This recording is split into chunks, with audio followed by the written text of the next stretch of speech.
maraim-baovao fiombonam-bavaka anomboana ny tontolo andro miaraka amin'ny tompo isan'andro amin'ny ora sasany maraina ao amin'ny FJKM misotro fitiavana.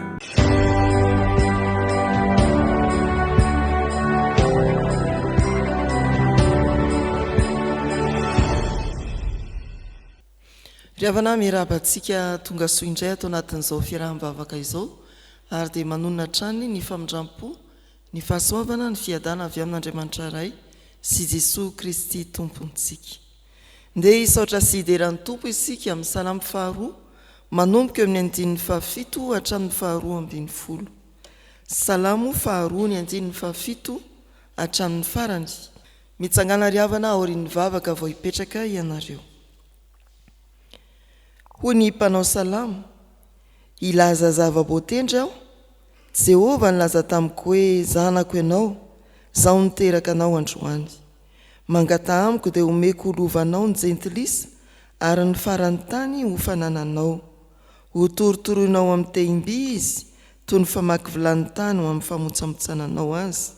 Ary amin'izany dia endrehinareo ry mpanjaka, mino anatra ianareo ry mpitsarany tany, manompo an'i Jehovah amin'ny fahatahorana ary mifalia amin'ny fahangovitana. Manoroa ny zanaka, fandrao ho tezitra izy, ka ho veneny an-dalana ianareo. Fa vetivety dia irehetra ny fahatezerany, sambatra izay rehetra mialoka aminy. Amen. Hivavaka isika. Indreto izay vahoakanao Andriamanitra, miombona eo anatrianao indray, ary miandrandranao, mivavaka manonona fiderana sy fisaorana, fankasitrahana. Mideranao satria Andriamanitra tsara sady mpanao ny tsara ianao. Misaotra sy mankasitraka anao satria mahatanteraka ny fiainanay amin'ny antsipiriana ianao, tamin'ny fiarovana, tamin'ny fanomezana izay sahaza isan'andro, ary indrindra ny fitehirizanao ny finoana aty anatinay. Manetry tena koa anefa no ny tsy fahatanterahanay ny didinao sy ny sitraponao masina, mpanoty izay ary mahantra amin'ny fahotanay. Enganenao mbola hanome anay indray ny fiadananao amin'ity fotoana ity, ka nonona famelan-keloka ho an'ny tsirairay tsy hanadino, hamafa ny fahadisoan'ny fiarahamonina misy anay, manomboka eo amin'ny ankonanay, ny mpiarabelona aminay, mpiara-miasa, ny mpiara-miriri aminay. Aoka ny fanahy masina ho ahidinao ampy mizara aminay, ahafahanay mahatakatra ny sitraponao amin'ny soratra masina izay hovakiana sy hotoriana aminay. Dia mitenena ry Tompo fa miaino ny fiangonanao amin'ny anaran'i Jesosy. Amen. Luka toko fahatelo ny andininy faha 1:20 sy ny faha 2:20 azafady. Vakina amin'ny anaran'ny Tompo zany. Ary efa natao batisa ny vahoaka rehetra, ary Jesosy koa efa natao batisa sy ny vavaka, dia nisokatra ny lanitra.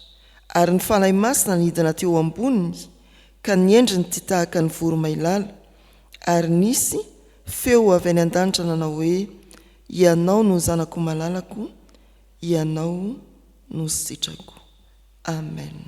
Ray masino manamasina anay amin'ny fahamarinana, ny teninao no fahamarinana. Amen.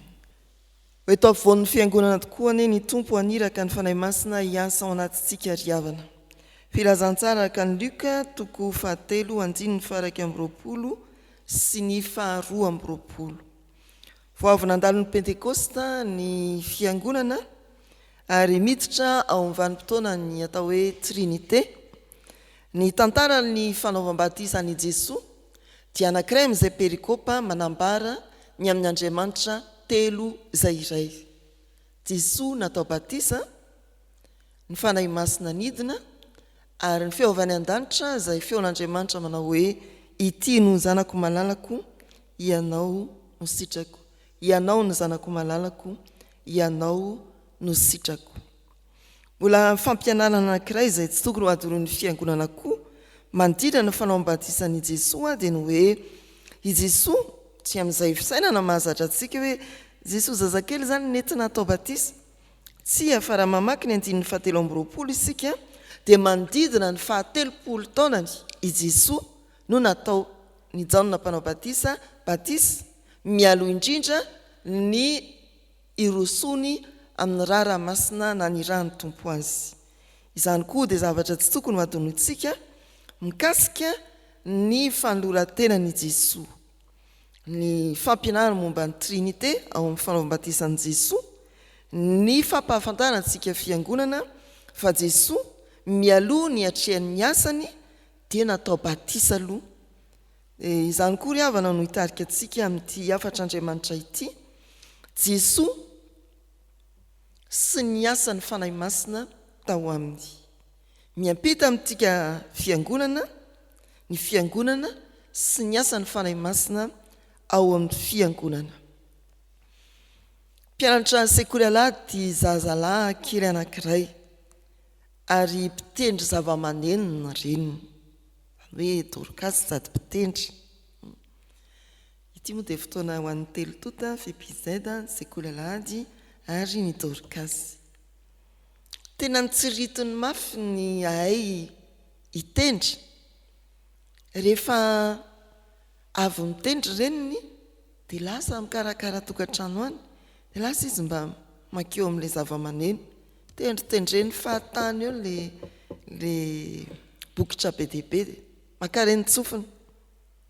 Rehefa hitany reniny fa tena tia ahay izy dia avy ny reniny nitarika ny tanany nampianatra niditra an-tsehatra ary tonga mpitendry zava-maneno nikoizana izany zazalahy kely izany rehefa nitombo ny taonany.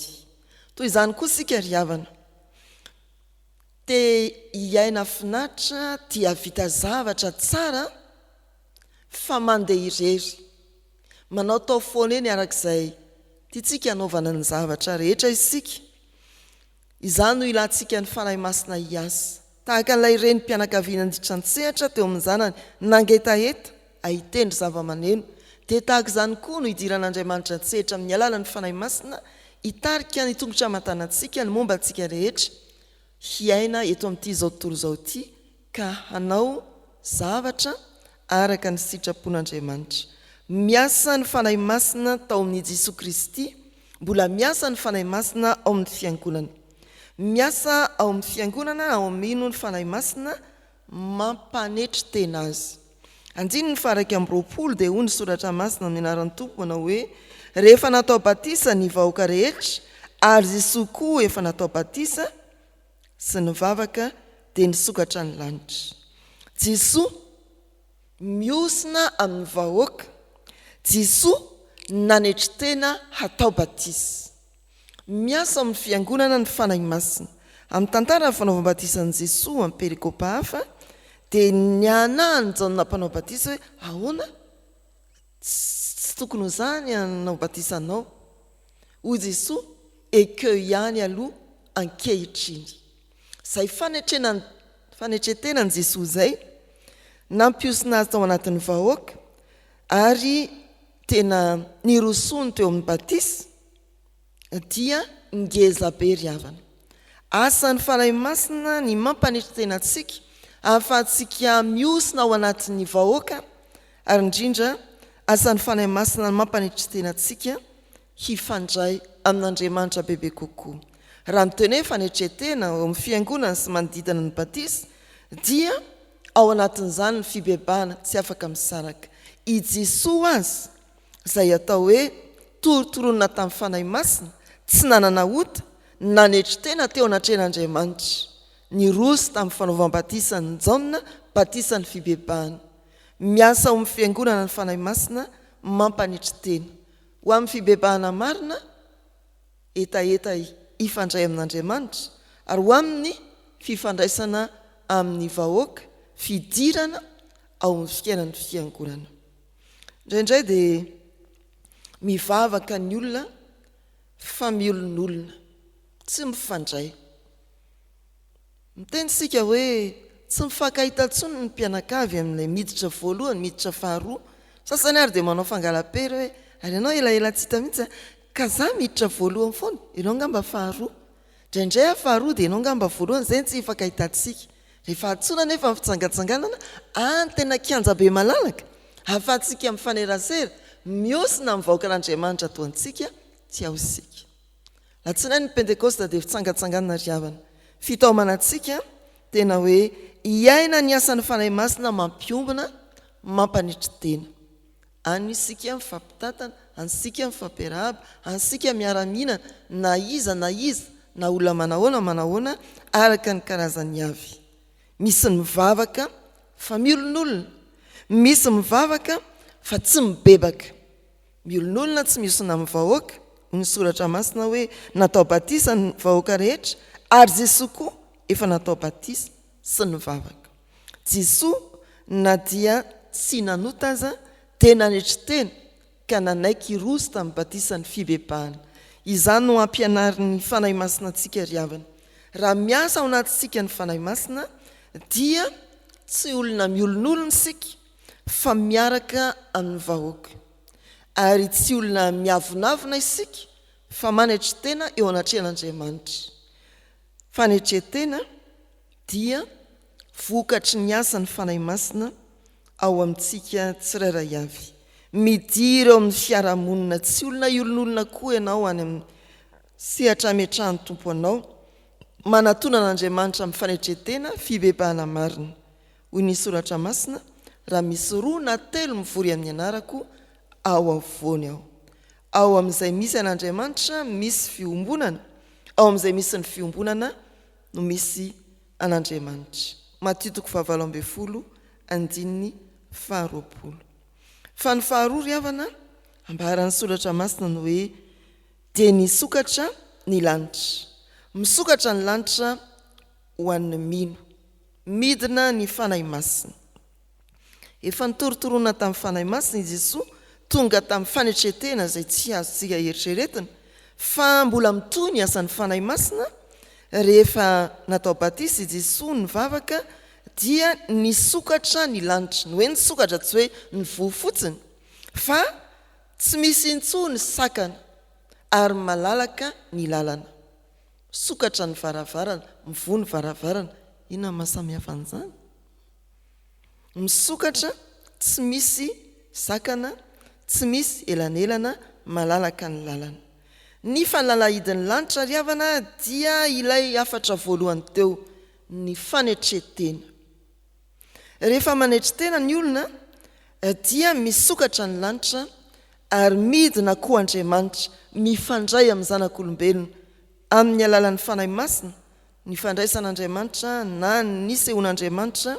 eto amin'ity perikopa ity indray dia mivavaka isika fa ny lanitra mihidy tsy izy fanahy masina milatsaka satria nahoana tsy misy fanetretena tsy misy fanalahidy ny fanetretena tsy voaray ny fanahy masina tsy malalaka ny fidiran'ny fanahy masina satria fefetsika amin'ny avonavina fefetsika amin'ny tsy fanetretena mbola misy efitra mampisaraka antsika amin'Andriamanitra dia ny fahotana hoy ny soratra masina izay mandondona no voana Lioka 1:20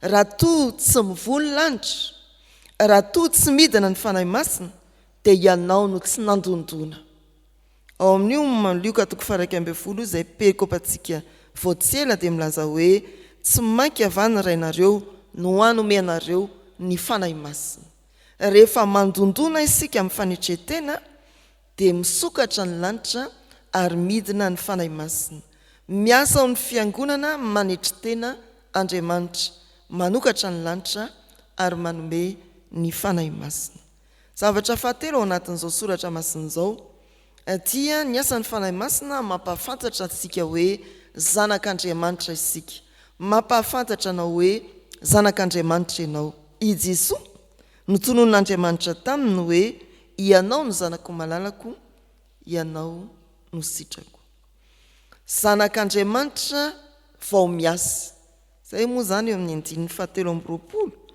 dia hoy ny soratra masina ny anarany tompona hoe ary tokony ho efa 30 taona Jesoa raha vao nanomboka ny raharahany ka natao ho zanaky Josefa izay zanakely manomboka ny tetiaran'i Jesoa eo ny soratra masina zanak'Andriamanitra vao miasa.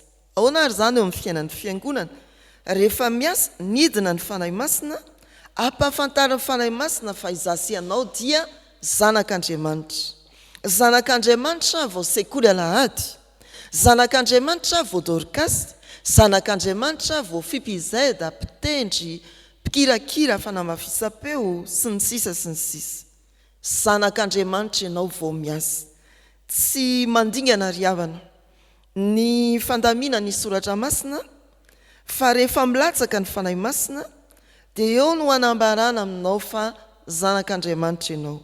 Io fanahy masina io no ahazahoanao ny maha izy azy anao vaovao, mahazanak'Andriamanitra anao. Io fanahy masina io arak'izany ho hanafanao an'Andriamanitra, araka ny soratra masina hoe aoko masina ianareo satria masinao Jehovah Andriamanitra reo. Betsaka ny olona efa manary ny maha izy azy ankehitriny satria tsy fantany hoe iza moa izy, malagasy izy sa frantsay sa anglisy. Raha mijery peta-drindrina na sora-baventy dokam-barotra dia mahita isika fa sady tsy frantsay, tsy anglisy, tsy malagasy ireny dokam-barotra ireny.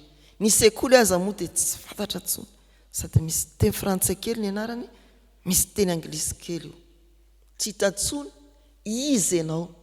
Fa ny fanahy masina raha tena raisitsika dia mampahafantatra kosa antsika ny hoe na sady tsy malagasy, tsy vazaha, tsy frantsay, tsy anglisy azy ianao, zanak'Andriamanitra ianao. Ary eo no miainga ny fahafantaranao ny maha izy azy anao. Eo no manomboka ny fahamasinanao, fanafanao an'Andriamanitra. Eo koa no atombok'Andriamanitra ny asa rehetra.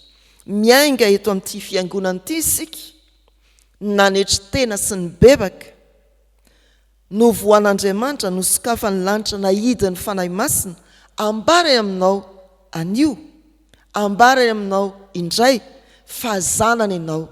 Atombohy ny asa amin'ny tontolo andro, zanak'Andriamanitra ianao, no fenony ny fanahy masina ianao, manana ny fahamasinana ianao. Mandehana, zanak'Andriamanitra ianao vao mpiasa birao, zanak'Andriamanitra ianao vao mpianatra, zanak'Andriamanitra ianao vao mandehandeha eny an-dalana rehetreny, zanak'Andriamanitra ianao vao hiantsena, zanak'Andriamanitra ianao vao handro sakafo, zanak'Andriamanitra ianao vao hikosika trano sy ny sisa sy ny sisa. Tsarovo zany ry havana, nahidin'Andriamanitra ny fanahy masina no mba ny fanambarana hoe ianao no zanako malalako, ianao no sitrako.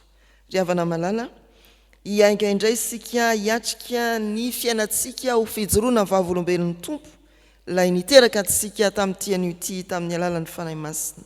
Hiala eto indray isika mbola hanana vao fanoloran-tena amin'ny fanompona samihafa. Tsarovy fa zanak'Andriamanitra aloha ianao, vao mpanompon'Andriamanitra. Tsarovy fa zanak'Andriamanitra ianao, vao apetrany amin'ny sehatra samihafa misy ianao.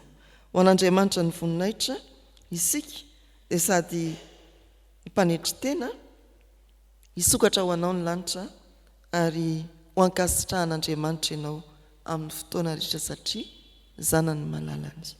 Amen. Hivavaka isika ry havana. Endre ny fifalinay Andriamanitra fa isan'izay notarianao ho tonga tamin'ity fiaraha-mivavaka ity izahay, ary tsy navelanao foana ny fanatrianao, fa naniraka ny fanahy masina ianao hampahatsiaro anay fa izahay fiangonana dia tsy maintsy manetry teny, manaiky ny tsy fahatanterahana ka mibebaka marina tahaka ny Jesoa izay na tsy nanana ota aza dia niditra teo amin'ny batisany fibebahana ny tanterahan'ny Jaona mpanao batisa. Izahay koa rehefa miasa ny fanahy masina dia tsy afaka iolon'olona fa miosina, miombona, mirahina ary mifanometanana sy mifampitantana amin'ireo zanaka ao Andriamanitra ho an'ny fiarahamonina koa. Misaotra Tompo no ny asan'ny fanahinao masina, nisokatra tokoa ny lanitra nidiny ianao fa tsy nitazana anay avy eo amin'ny voninahitrao. Nidiny ianao ary nanome ny fanahy masina mba hampatsiaro anay fa zanak'Andriamanitra izahay vao mivezivezy eny tontolo eny. Zanaka ao Andriamanitra izahay vao manatanteraka ny fanompona aty amin'ny fiangonana. Faly izay satria tahaka ny nanonanao ny teny hoe ianao ny zanako malalako ianao ny sitrako tamin'i Jesosy amin'ny alalan'i Jesosy Kristy dia tonononao aminay koa zany. Na dia zanaka natsangana amin'ny finoanan'i Jesosy azy izahay dia tsapanay fa tsy angaranao na anaovanao fizara amin'ny tanila. Misaotra Tompo, omeo anay mandrakariva ny fanahy masina, ampitombo anay amin'ny fanetretena, ahafantaranay fa misokatra ho anay ny lanitra, ary tsy mitsahatra ianao manome ilay fanomezana tsara indrindra hitarika ny fiangonana. Ampaherezy izay ataovy mahita fifaliana fa ankoatra ny mahazanaka ny ray aman-drenina ianay dia tena zanaka ao Andriamanitra izahay. Indreo ary apetraka eo ampelantananao ny ankonanay amin'ny toerana misy azy avy amin'izao tontolo andro izao. Mety misy any ampitan-dranomasina, any amin'ny faritany, ary miara-monina aminay ao an-tokantrano. Ataovy ampy mizara ho azy ireny ny fahasoavanao, indrindra ny asan'ny fanahinao masina. Indreo ny mpiara-miasa aminay manomboka amin'ny tompon'andraikitra voalohany eo amin'ny toeram-piasana, ny mpiray birao aminay, ireo ifandray aminay eo amin'ny sehatry ny asanay. Tompo, aoka ho hitan'izy ireo fa ankasitrahanao Andriamanitra ny fijoroanay, ary zanaka ao Andriamanitra ny manoloana azy ireny. Dia ho tanam-pitiavanao, ho feo ny fitiavanao Andriamanitra izahay mpanomponao, raha miala eto amin'ity fiaraha-mivavaka ity amonjy ny tontolo andronay.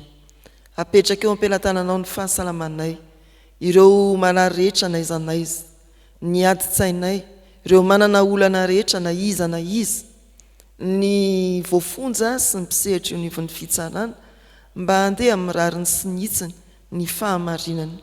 Mivavaka ao andreo voapanga ao anatin'ny tsy fahamarinana izahay, mivavaka ao andreo manefa sazy izahay, mba hita fifaliana no ny fanatrianao amin'ny alalan'ny fanahy masina, ka na dia mihidy any amponja azy izy ireny dia hita fa mivoa azy ny lanitra, mifandray aminy ianao Andriamanitra, mamangy azy isan'andro.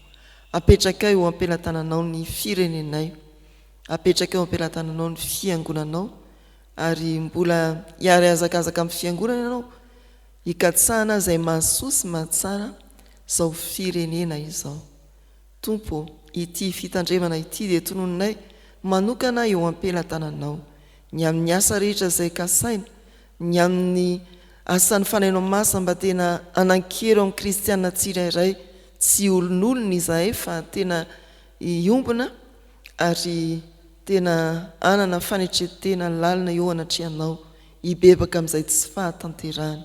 Tsarovy indrindra ny fanomanany amin'ny tafika masina, zoma sy sabotsy ho avy izao. Misaotra ny amin'ireo olona ao Andriamanitra izay nietsehanao, na aviaiza lavitra na akaiky, na mali ny antso amin'ny fampitaovana. Ny anjaranay Tompo dia ny anaiko ho fitaovana ao Andriamanitra, ahatotosana izany asa masina izany, ary mivavaka izahay mba hisy olona maro mangetaheta tamin'ny andro tahaka ny tamin'ny andro ny apôstôly ho tonga, ary hisy olona maro anontany hoe inona ny ataonay, dia hiroso amin'ny fibebahana izy ireny mba ho voavela heloka sy ho voavonjy. Atambatray ny vavakay amin'ny anampianarin'i Jesosy manao hoe: Rainay izay ny an-danitra, ho amasinina ane ny anaranao, ho tonga ane ny fanjakanao, atao ane ny sitraponao ety an-tany ho tahaka ny an-danitra. Meo anay anio ny anina sahaza ho anay, ary mamela ny helokay tahaka namelanay izay meloka taminay. Aza mitondra anay amin'ny fakapanahy, manafahanay amin'ny ratsy, anao ny fanjakana sy ny hery ary ny voninahitra mandrakizay. Amen. Raisoary ny jodrano izay tonona sy atolotra amin'ny anaran'ny Tompo.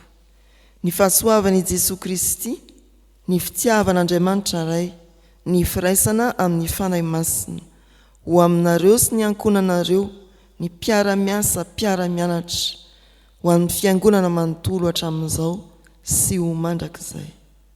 Amen.